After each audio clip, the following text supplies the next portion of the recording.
Ministri në detyrë Albin Kurti me rastin e festës së vitit të ri, i vizitoi policët dhe ushtarët e Kosovës që shërbej në natën e ndërimit të moteve, gjatë qëndrimit të tij në stacionin qendror me pjesëtarët e rendit. Kurti shprehu dhe vlerësoi lart angazhimin e tyre.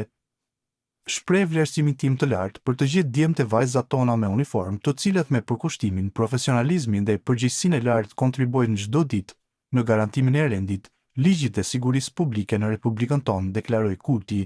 Për vitin e ri, u uroi shëndet, mbarësi, begati dhe suksese të vazhdueshme në detyrën e tyre fisnike. Fal punës së tyre, qytetarët festojnë me më shumë qetësi dhe siguri, theksoi ai.